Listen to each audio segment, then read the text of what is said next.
Today I am going to talk on propagation of nerve impulse. Propagation means that is movement of nerve impulse.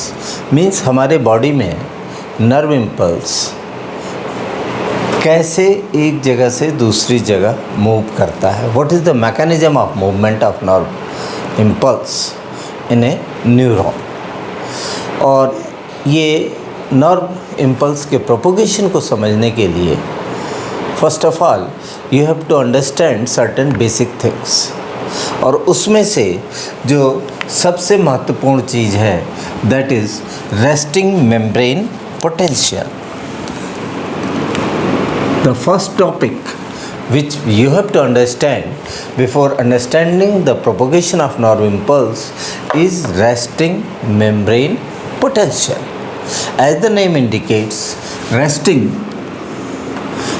means आप अच्छी तरीके से जानते हैं when the cell is in resting stage, when the cell is in normal stage, जब cell आराम से है, वो कोई महत्वपूर्ण कार्य नहीं कर रहा है, उस स्टेज को हम बोलेंगे रेस्टिंग स्टेज. मेम्ब्रेन आप सबको पता है कि हर नर्व सेल में आउटर बाउंड्री जो बनाती है दैट इज़ ए मेम्ब्रेन. और किसी भी सेल में जैसे प्लाज्मा मेम्ब्रेन होता है, here also there is a membrane. उसको आप प्लाज्मा मेम्ब्रेन कहें या न्यूरल मेम्ब्रेन कहें, एक ही बात है. और ये मेम्ब्रेन भी जो नर्व सेल की है that is also made up of the same chemical composition that is lipid and proteins. Potential, here the physics comes, electricity. Potential जब हमें आपको पता है कि हमारे सेल्स के अंदर और सेल के बाहर चारों तरफ इलेक्ट्रोलाइट्स हैं. मीन्स सोडियम है, क्लोराइड है, कैल्शियम है, पोटेशियम है, डिफरेंट टाइप्स के आयंस प्रेजेंट होते हैं. इसमें से कुछ सेल के अंदर साइटोप्लाज्म में प्रेजेंट होते हैं तो कुछ सेल के बाहर एक्स्ट्रा सेलुलर प्लाज्मा में एक्स्ट्रा सेलुलर मटेरियल में प्रेजेंट होते हैं. और चूँकि जब आयंस प्रेजेंट होंगे तो कुछ पॉजिटिव आयंस होंगे, कुछ नेगेटिव आयंस होंगे. और जब पॉजिटिव और नेगेटिव होगा तो उनके बीच एक पोटेंशियल डिफरेंस डेवलप होगा. जैसे आपको पता है कि घरों में इलेक्ट्रिसिटी है, ये कितने पे फ्लो करती है, 220 वोल्ट होती है. यदि आप नेगेटिव और पॉजिटिव दो वायर्स होते हैं, दोनों के बीच डिफरेंस पता करेंगे तो नॉर्मल कंडीशन में ये 220 वोल्ट आता है. इसी तरीके से यहाँ भी due to presence of negative ions and positive ions there is develops a difference of potential. और उस potential difference को हम यहाँ पे देखेंगे कि how it helps in movement of nerve impulse. तो first of all I will make a structure which is slightly different from the typical nerve cell. This is the cell body.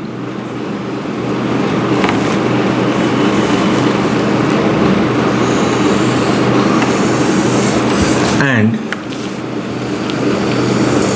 this is the axon. Axon ends into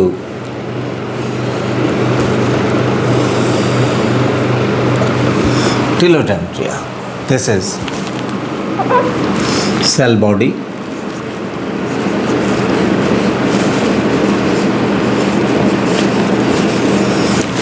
Means neurocyton. This long cylindrical structure is termed as axon.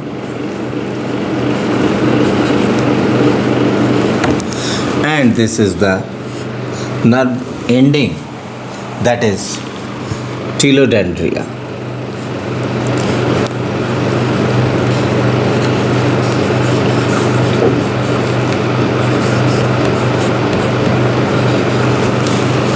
Axon, टेलोडेंड्रिया.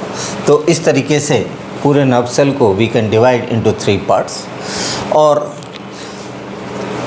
अब इस nerve cell में जैसा मैंने बताया कि a lot of ions are present इसमें sodium हो सकता है, पोटेशियम हो सकता है, क्लोरीन हो सकता है, देन फॉस्फेट में be present,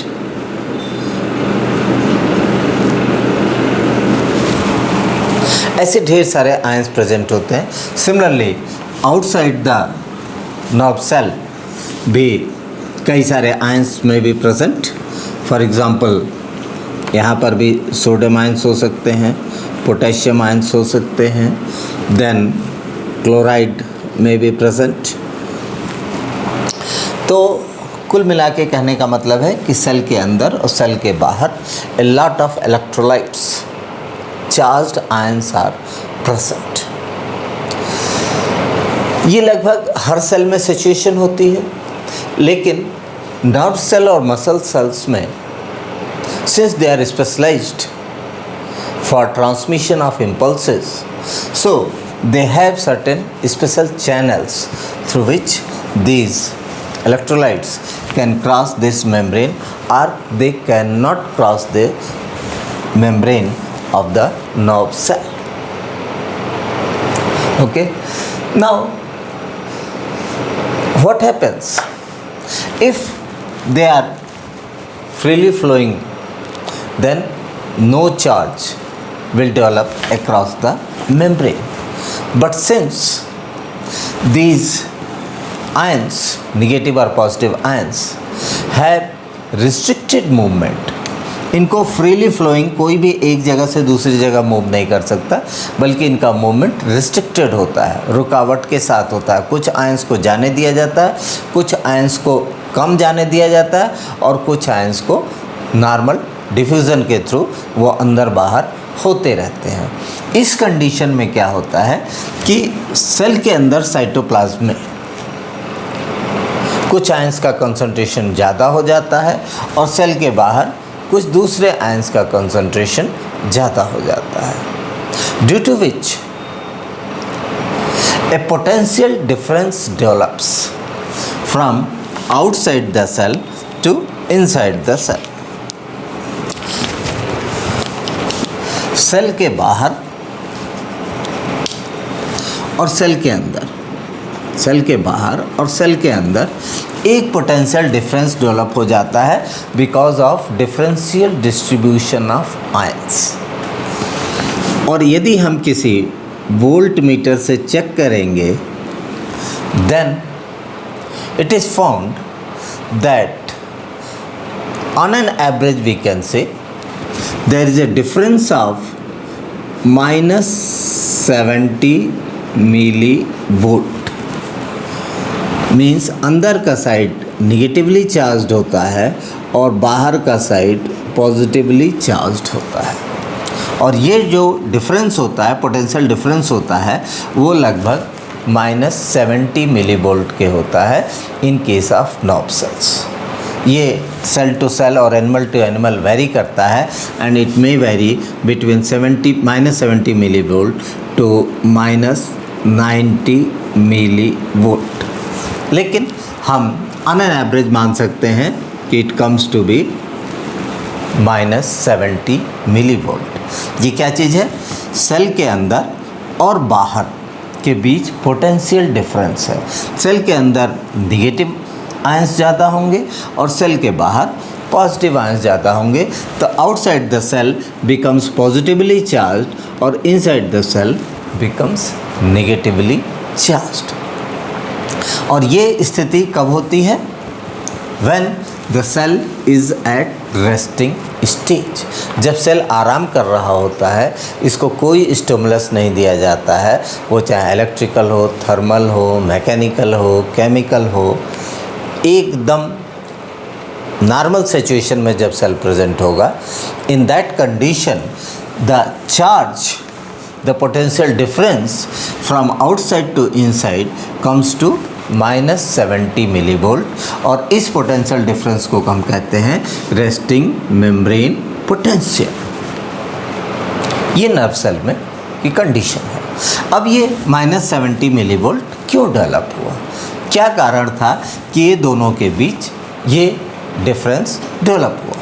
when you go to see what are the regions which are responsible for development of this minus 70 millivolt across the plasma membrane. Then we will find that there is a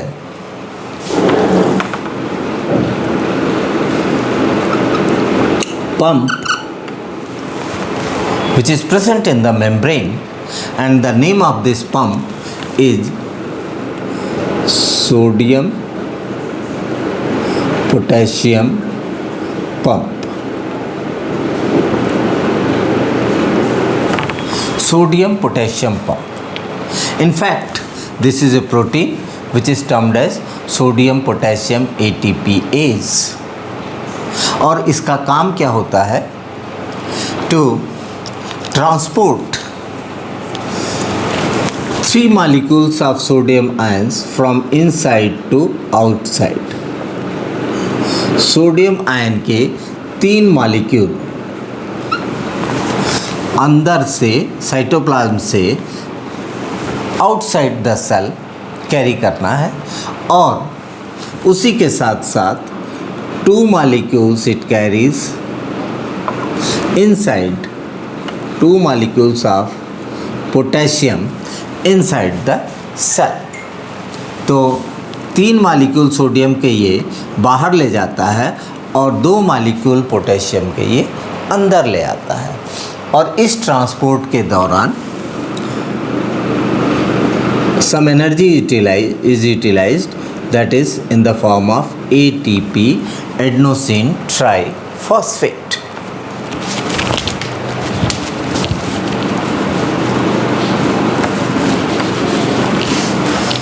अब इस तरीके से एक ATP molecule से एक बार में 3 sodium ions बाहर जाते हैं और 2 सोडियम आयंस अंदर आते हैं।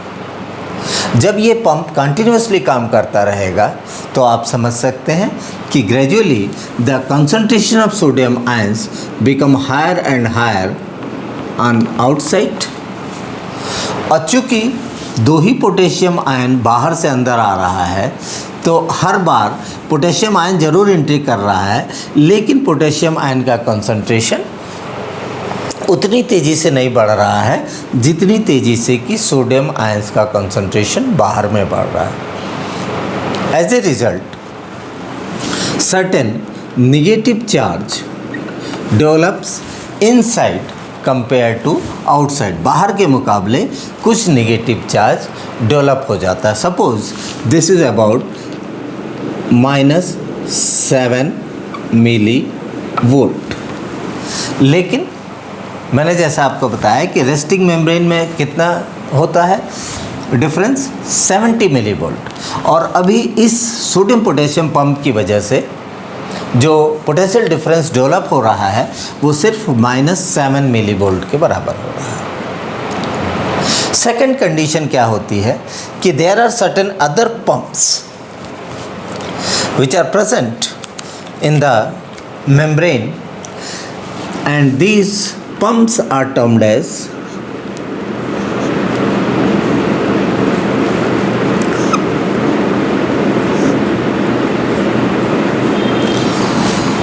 potassium leak channels.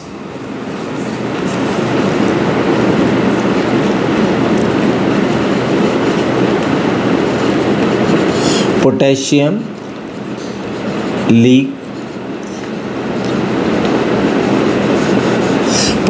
leak channels means इस पंप के थ्रू पोटेशियम का लीकेज पॉसिबल है।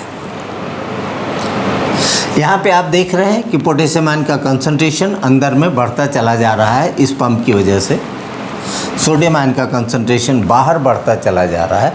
तो जब पोटेशियम आयन का कंसंट्रेशन काफ़ी ज़्यादा अमाउंट में यहाँ पे हो जाएगा, देन व्हाट विल हैपन, बाहर में पोटेशियम आयन का कंसंट्रेशन कम होगा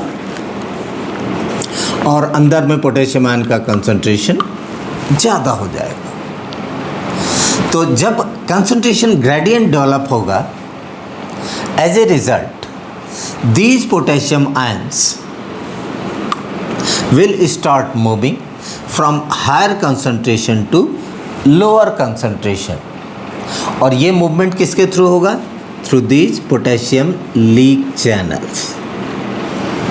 पोटेशियम लीक चैनल्स के थ्रू अब ये पोटेशियम आयंस अंदर से बाहर आना शुरू करेंगे। जब ये पोटेशियम आयंस अंदर से बाहर आएंगे, then another thing will occur. चूँकि ये पोटेशियम आयंस ऐसे फ्रीली पॉजिटिव तो होंगे नहीं, ये कहीं ना कहीं किसी दूसरे निगेटिव आयन से भी जुटे होंगे। For example phosphate ion, PO4, या बहुत सारे प्रोटीन्स हैं विच आर निगेटिवली चार्ज्ड, इनके साथ ये पोटेशियम आयन जुटे रहते हैं। और जो ही ये पोटेशियम आयन बाहर आएगा, now these negative ions will become free. तो अब इसकी वजह से क्या होगा? अंदर का इन्वायरमेंट जो साइटोप्लाज्म है that will become more negative. एक तो पोटेशियम आयन जो पॉजिटिवली चार्ज था उसका लॉस हो गया, और दूसरा जो निगेटिव आयंस थे जो अभी तक पोटेशियम आयन की वजह से बाइंड थे और न्यूट्रलाइज कर दिए गए थे, अब वो फ्री हो गए। As a result the voltage difference reaches to nearly -90 millivolt from inside to outside. तो इस तरीके से दो कारण की वजह से जो पोटेंशियल डिफरेंस है अंदर और बाहर के बीच वो लगभग -90 मिलीवोल्ट पे पहुंच गया। कौन कौन से दो कारण? एक तो सोडियम आयंस बाहर जा रहे हैं, दूसरे पोटेशियम आयंस अंदर आ रहे हैं लेकिन कंपैरेटिवली कम संख्या में आ रहे हैं। 3 यदि सोडियम आयंस बाहर गए तो 2 ही पोटेशियम आयंस अंदर आए। दूसरा कारण हुआ कि जो पोटेशियम आयन का कंसंट्रेशन जब अंदर ज़्यादा होने लगा, then these potassium ions which are entering inside the cytoplasm start going outside due to concentration gradient. Concentration gradient की वजह से ये पोटेशियम आयंस अब ये बाहर जाने लगेंगे, और किसके थ्रू जाने लगेंगे? Through these potassium leak channels जो कि प्लाज्मा मेम्ब्रेन में प्रेजेंट होते हैं। तीसरा क्या रीज़न हुआ कि अभी तक ये जो पोटेशियम साइटोप्लाज्म में था वो फॉस्फेट और प्रोटीन्स को बैलेंस किए हुआ था, उनके निगेटिव चार्ज को बैलेंस किया हुआ था। Now they are free. As a result the difference of potential from outside to inside becomes -90 millivolt. लेकिन उसी के साथ एक दूसरा इम्पॉर्टेंट काम भी होता है। आप यहाँ पे देख रहे हैं कि potassium ions are continuously going outside from cytoplasm of the cell to the extracellular phase. अब यहाँ पे पोटेशियम आयंस का कंसंट्रेशन जब बहुत ज़्यादा हो जाएगा, then these potassium ions sodium ion का कंसंट्रेशन बहुत ज़्यादा हो गया क्योंकि सोडियम पंप के थ्रू उनको कंटिन्यूसली बाहर निकल जा रहा है। These sodium ions will also try to move from high concentration towards low concentration. Sodium ions के बाहर जाने की वजह से बाहर में तो हाई कंसंट्रेशन हो गया लेकिन अंदर लो सोडियम आयन का कंसंट्रेशन हो गया। Inside becomes low and outside becomes very high. As a result, these sodium ions will try to enter inside the cell through plasma membrane. और ये सोडियम आयंस, इसमें से कुछ सोडियम आयंस अंदर आएंगे, लेकिन ये लीक सोडियम आयन के लीक चैनल्स बहुत ही स्मॉल अमाउंट में होते हैं। They are not allowed to enter inside the cell. देखिए जो कुछ भी थोड़ा सा मूव कर जाएंगे तो फाइनली जो balance charge potential difference develop होता है, अब चूँकि पॉजिटिव आयंस एंटर कर रहे हैं तो अब ये जो -90 था अब ये कुछ कम हो जाएगा and it reaches to about -70 millivolt, जो कि यहाँ लिखा हुआ है।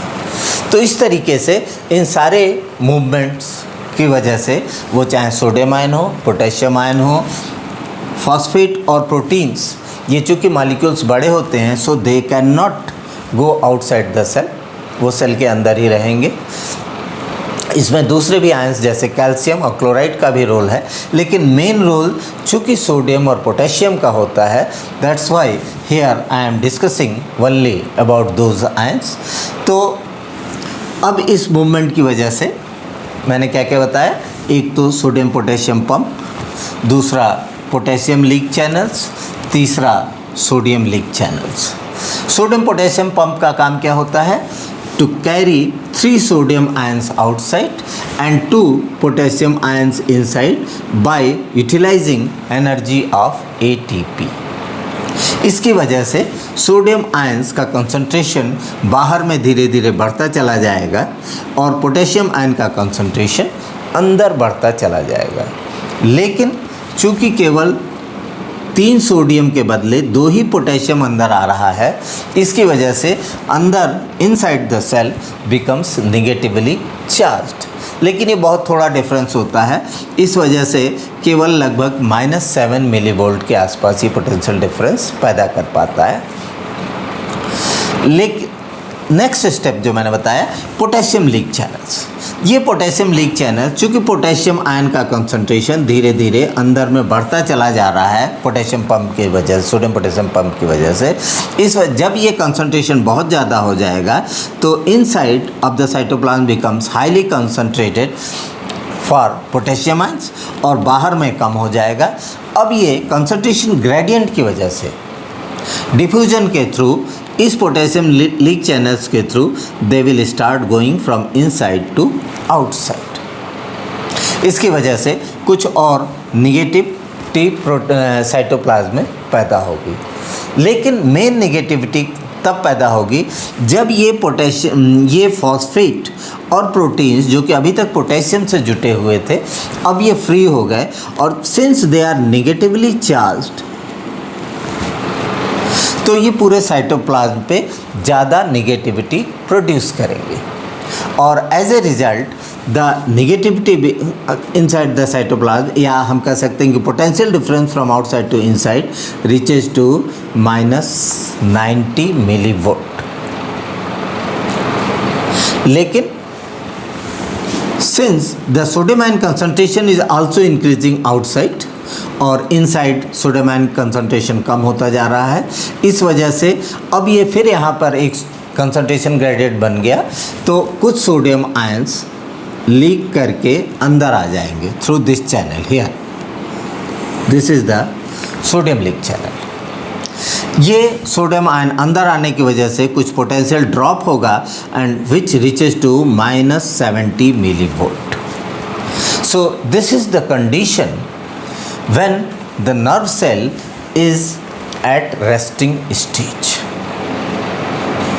and this potential difference -70 millivolt is termed as resting membrane potential। इसका सिग्निफिकेंस मैं बता दूं कि ये ATP का होना अति आवश्यक है। यदि ये नहीं होगा, डेथ में क्या होता है, एनर्जी प्रोडक्शन बंद हो जाता है, उसकी वजह से तुरंत ये जो कंसंट्रेशन डिफरेंस बना हुआ है, जो पोटेंशियल डिफरेंस बना हुआ है, ये ख़त्म हो जाता है। और जब ये ख़त्म हो जाएगा तो ऑटोमेटिकली आपका रिस्पॉन्स सिस्टम, जो किसी के छूने पे आप रिस्पॉन्ड करते हो, वो ख़त्म हो जाएगा and that is known as death. जब अगला रिस्पॉन्ड करना बंद कर दे। So this resting membrane potential and its establishment is very important। यदि ये इसमें किसी भी प्रकार की प्रॉब्लम आएगी तो प्रोपगेशन ऑफ नर्व इम्पल्स भी प्रॉब्लम में आ जाएगा।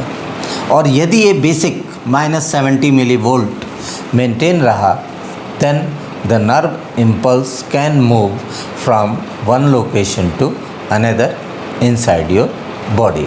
सो रेस्टिंग मेम्ब्रेन पोटेंशियल हमारी समस्या अब आपको समझ में आ गया होगा। If any question then you can ask it. और नेक्स्ट टॉपिक होगा दैट इज़ एक्शन पोटेंशियल। उसके बाद हम लोग जाएंगे that is propagation of nerve impulse. Okay.